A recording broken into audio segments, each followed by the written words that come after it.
What's up guys? Karon magpaayo dami sa mong motor nga si Badang. Kay banha na kayo siya ba? Banha na kayo iyang kadina. Palibduhan na din ni katuig na mo.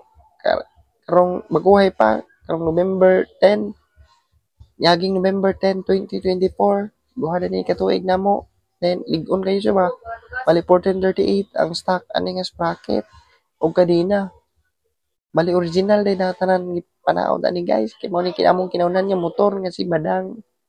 XRM na siya guys, ka Honda. Pulipid na siya guys. Agoy. Salamat Lord. Karon amo nang ipataod ni Kuya Gaspar. Amo na among trusted na pagdating sa mga ingana guys ba. Maayo kayo siya ingana. So, suway pagdugay. Ipatrabaho na mo. Ako naman tayo trabaho na. Pero pag na ugaw man kayo. Kung madugay na. Dami sa nila kawan eh. Mo nang i-timelapse ng mga ganit ni Naho. Para malaman makabidyo ko. O to guys, yan ang kita ng mga balls na guys. Yan ay bahala na kay kami. Astig niya na, pwede kayo nabiyaan ninyo guys. Iguliin nyo, ayaw na. Karoon ako ng video. Para makita ninyo, ganyan sa niya pag wansad. So di guningon detalyado ang pag video na guys. Pero ayaw na lang na ako yung dumanan guys. Ayaw si Badang.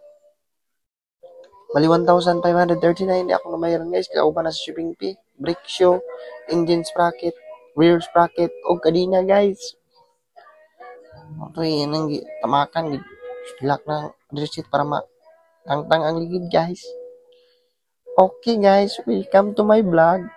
Sumuti ng gilisan. Sprocket. Mana, yan ang gitaod lalo bagyak to. Ito guys, ala brake show. Yan ang pong iuban para usara ka trabahoan guys. Yung brake, brani ko initamak mo, tingog na, karon hilom na siya kayo. Basta ang garina, murang nagbagong ipalit guys. So, hindi namin magdugay guys, no? Ari namin. Yan ang pamilakaw. Salamat and God bless guys. Don't forget to like and subscribe. Bye-bye.